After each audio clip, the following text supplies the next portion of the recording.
Hello my dear students, कैसे हो? आशा करता हूँ बिल्कुल ठीक होंगे। पूरा गर्मी का लगभग 15 तारीख के बाद अब हमने फिर से वीडियो बनाना शुरू किया है, क्योंकि गर्मी के समय आप लोग भी परेशान थे, घूमने का मन भी हो रहा था, आपको कहीं घूमने जरूर गए हुए होंगे। तो डियर स्टूडेंट्स, अब हम लगातार 10th का फिजिक्स है, लगातार आपको वीडियो मिलेंगे और आप हमारे channel physics bye Ramesh sir को सब्सक्राइब करें और साथियों को शेयर भी करें। जो लोग पहली बार हमारा चैनल ज्वाइन कर रहे हैं, देख रहे हैं, वो ज़रूर सब्सक्राइब करें। इससे क्या है, ज़रूरी नहीं वो स्टूडेंट ही हो, गार्जियन हो सकते हैं, वो अपने रिश्तेदारों के बच्चों के लिए free of cost Hindi medium में ये साइंस का फिजिक्स का पार्ट उसको शेयर करें, ताकि उनको फ्री ऑफ कास्ट उसका बेनिफिट मिल सके। तो हमने आपको जो आपका दूसरा पार्ट था, क्या नाम था उसका? मानवनेत्र तथा रंग बिरंगा संसार, ठीक है, ये दूसरा पार्ट था। इसमें हमने आपको कई टॉपिक आपको बताए थे। उसमें क्या क्या था? एक तो आपका सबसे पहले मानवनेत्र क्या होता है, उसकी संरचना के हमने 11 पार्ट बताए, ठीक है। नेत्र का कार्य क्या होता है, ये भी हमने आपको बताया। नेत्र की समंजन क्षमता क्या होती है, ये भी हमने आपको बताई। साथ में नेत्र का निकट बिंदु, नेत्र का दूर बिंदु और दूरदृष्टि दोष, दृष्टि विस्तार, स्पष्ट दृष्टि की न्यूनतम दूरी जो 25 सेंटीमीटर होती है, ये हमने आपको इससे पहले वाले वीडियो में हमने आपको बताया। और साथ में नेत्र दोष भी बताया था। नेत्र दोष में क्या क्या चीज़ बताई थी? नेत्र दोष में हमने आपको बताया था उसके प्रकार 5 प्रकार के होते हैं। कौन कौन से दोष प्रकार होते हैं, ये हम आपको बता रहे हैं। देखिए कौन कौन से होते हैं। इसमें आपका नेत्र दोष पहला है आपका निकट दृष्टि दोष, निकट दृष्टि दोष। दूसरा हमने आपको बताया था दूरदृष्टि दोष।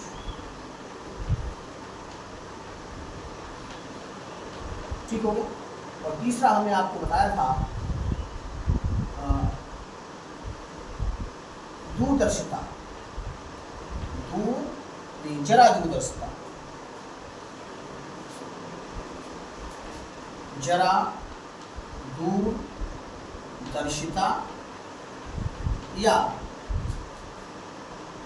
दूरदर्शिता या दूरदृष्टिता दोष, ये बताया।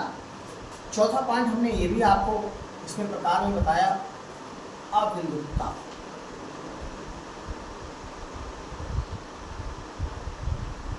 दोष, ठीक है। और इसके बाद में 5वां आपका पॉइंट हमने बताया था वर्णांधता।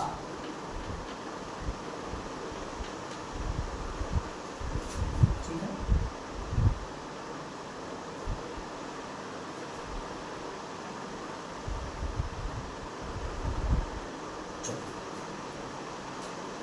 अब यहाँ पर जो है निकट दृष्टि दोष क्या बताया था हमने? नेत्र का वह दोष जिसमें पास की वस्तु स्पष्ट दिखाई देती है और दूर की स्पष्ट दिखाई नहीं देती है, उसे निकट दृष्टि दोष कहते हैं। कारण क्या बताया था हमने? इसमें जो नेत्र गोलक है उसका आकार जो है बढ़ जाता है, अर्थात उसकी वक्रता बढ़ जाती है, जिससे फोकस दूरी उसकी कम हो जाती है। दूसरा कारण क्या था? नेत्र लेंस और रेटिना के बीच की दूरी कैसी हो जाती है? बढ़ जाती है। इसका निवारण क्या बताया था? अगर निकट दृष्टि दोष से पीड़ित व्यक्ति क्या करे, अवतल लेंस से बने चश्मे का प्रयोग करता है तो सभी वस्तुओं के प्रतिबिंब कहाँ बनने लगते हैं? रेटिना पर बनने लगते हैं और उससे सारी वस्तुएं स्पष्ट दिखाई देने लगती हैं। इसका निवारण इस तरह से होगा। दूरदृष्टि दोष में क्या बताया था? नेत्र का वह दोष जिसमें दूर की वस्तुएं स्पष्ट दिखाई देती हैं, पास की नहीं, वो कहलाएगा आपका दूरदृष्टि दोष। कारण क्या है इसमें? निकट दृष्टि दोष के ठीक उल्टे। इसमें क्या है, नेत्र गोलक का आकार कैसा हो जाता है, छोटा हो जाता है, अर्थात वक्रता इसकी कम हो जाती है, जिससे फोकस दूरी नेत्र लेंस की क्या होती है, वो बढ़ जाती है। ठीक है।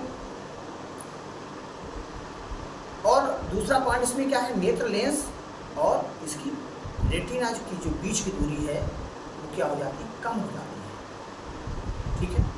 तो इसके कारण है। निवारण कैसे करेंगे, इसमें क्या है, अगर कोई व्यक्ति उत्तल लेंस से बने चश्मे का प्रयोग करता है तो उसका जो है सभी वस्तुओं के प्रतिबिंब रेटिना पर बनने लगते हैं और सारी वस्तुएं उसको जो है स्पष्ट दिखाई देने लगती हैं और उसका ये दूरदृष्टि दोष दूर हो जाता है। अब हम बात करते हैं तीसरे पर। यहाँ पर जरा दूरदर्शिता, जरा कहते हैं बुढ़ापे के लिए। जब किसी व्यक्ति की उम्र जो है धीरे धीरे बढ़ती है, अर्थात 40 से प्लस ऊपर चला जाता है, तब उसकी जो नेत्र लेंस की जो मांसपेशियाँ हैं वो कमज़ोर होती चली जाती हैं और उसको क्या है, ना तो पास की और ना ही दूर की वस्तुएं स्पष्ट दिखाई देती हैं। अर्थात जरा दूरदर्शिता वह दोष है जिसमें निकट दृष्टि दोष और दूर दृष्टि दोष दोनों प्रकार के दोष होते हैं। कारण क्या है, इसमें नेत्र की जो मांसपेशियां हैं वो कैसी हो जाती हैं, कमज़ोर हो जाती हैं उम्र बढ़ने के साथ साथ। अब इसको दूर कैसे करते हैं, इसको दूर करने के लिए हम क्या करते हैं, द्विफोक्सी लेंस, जिसमें क्या है, उत्तल लेंस और अवतल लेंस से बना हुआ द्विफोक्सी लेंस से बने चश्मे का प्रयोग अगर व्यक्ति करता है तो उसे क्या होता है, वस्तुएं दिखाई देने लगती हैं। जो द्विफोक्सी लेंस होता है उसमें नीचे की साइड में अब उत्तल लेंस लगा होता है और ऊपर की साइड में अवतल लेंस लगा होता है। जैसे आप देख रहे होंगे हमारे चश्मे में, हमारे चश्मे में ध्यान से देखिए, ये देखिए यहाँ पर ऐसा भाग बीच में मोटा है, किनारों पर पतला, इसका मतलब नीचे उत्तल लेंस लगा हुआ है, ऊपर देखो ये पतला है, ये किनारों पर चौड़ा हो रहा है, तो ये आपका क्या है, अवतल लेंस है। तो हमारे जो नेत्र है उसमें जरा दूरदर्शिता का दोष है, क्योंकि इसमें दोनों प्रकार के लेंस लगे हुए हैं। नीचे का लेंस पढ़ने के काम आता है और ऊपर का लेंस दूर की वस्तुओं को देखने के काम आता है। ठीक है। अब बात करते हैं आगे, अविद्युतता। अविद्युतता क्या होती है, इसमें क्या है, व्यक्ति को जो है बिंदुओं का, व्यक्ति को जो आपकी लाइंस है, मान लीजिए यहाँ पर ये इस तरह से लाइनें हैं या ऐसी ऐसी लाइनें हैं, है ना, तो क्या होता है, व्यक्ति जब देखता है उसको जो है एक लाइन की दो लाइन दिखती है, अर्थात उसको जो उसे जो है जो उसका नेत्र की पावर है, समझने की क्षमता है, वो क्या है, एक बिंदु पर फोकस नहीं होती है, अर्थात उसको एक लाइन की कई लाइनें दिखाई देती हैं, क्षैतिज लाइनें हैं और ऊर्ध्वाधर लाइनें हैं, इनमें इस पर डिफरेंस करना मुश्किल हो जाता है। अर्थात ऐसे ऐसे मान लीजिए ये बिंदु है, ये बिंदु इसको जो है कांपते हुए दिखाई देते हैं, तो ऐसे दोष को कहा जाता है अविद्युतता, जिसमें जो है नेत्र का जो फोकस है वो एक बिंदु पर नहीं होता है। अविद्युतता को दूर कैसे कर सकते हैं, इसके लिए हम क्या करते हैं, सिलेंड्रिकल लेंस यानी बेलनाकार लेंसों का प्रयोग करते हैं, इससे बने चश्मे का, तो अविद्युतता का ये दोष दूर हो जाता है। आपने देखा भी होगा कि जब हम दुकानों पर चश्मा बनवाने जाते हैं तो वहाँ पर क्या है, वो लिखता है हमारे उसमें जांच करने के बाद ये सिलेंड्रिकल या स्फेरिकल। ठीक है, तो आप समझ जाएं, अगर सिलेंड्रिकल लिख रहा है इसका मतलब अविद्युतता का इसमें दोष है। समझ गए आप। इसके बाद में वर्णांधता, वर्ण अंधता, वर्ण अंध, अर्थात ऐसा व्यक्ति जो क्या है,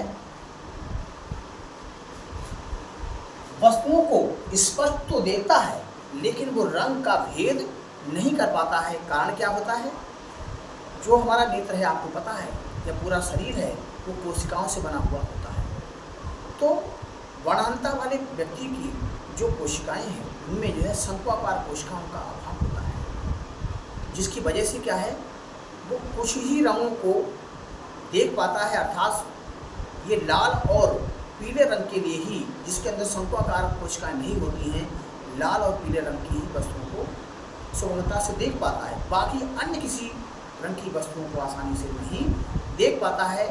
वस्तुओं को तो देख निकलेगा, लेकिन रंगों में भेद करने के लिए क्या है वो असफल रहता है।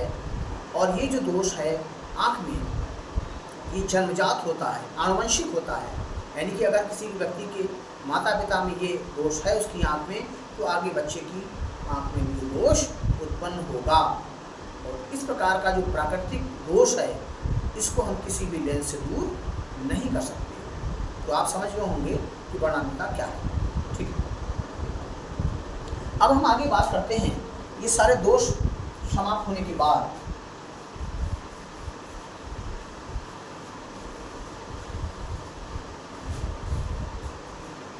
बात करते हैं आज प्रिज्म।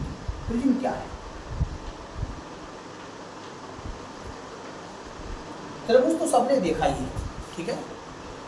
तो प्रिज्म क्या होता है? देखो मैं एक थोड़ा सा नमूना इसका दिखा दूं।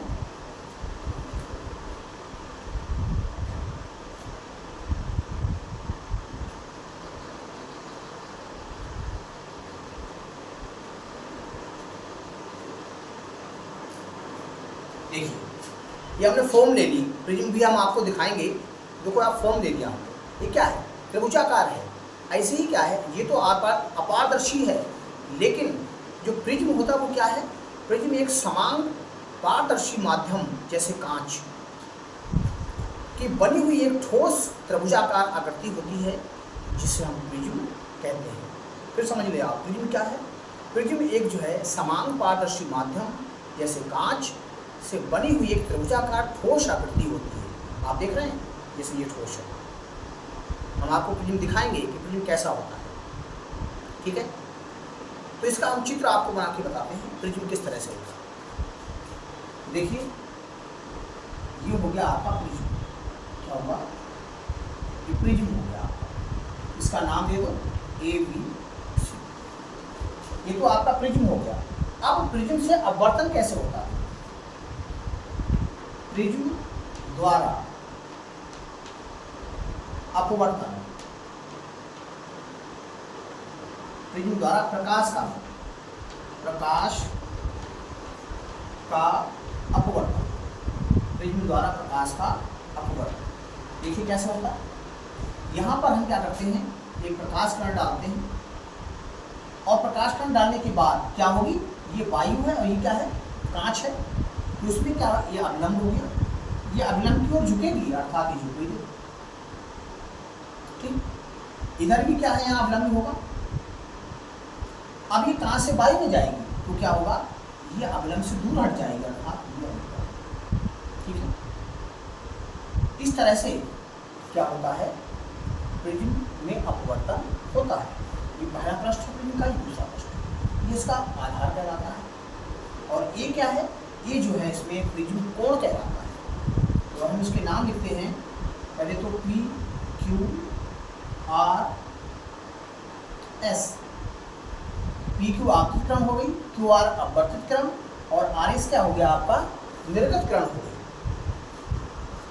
MN ये इसका अभिलंब हो गया इधर, ये M डैश ये दूसरे पृष्ठ का हो गया अभिलंब। ठीक, तो क्या क्या चीजें इसमें मैं लिख दूँ थोड़ा सा। PQ क्या होगी आपकी? आपतित किरण, और QR अपवर्तित किरण। ठीक है, और ये I आपका आपतन कोण हो गया, ये आपका अपवर्तन कोण हो गया, ये निर्गत कोण हो गया आपका I डैश, ये निर्गत अपवर्तन कोण हो गया। ठीक है, R डैश। तो I क्या हो गया आपका? आपतन कोण। R क्या हो गया? अपवर्तन कोण हो गया।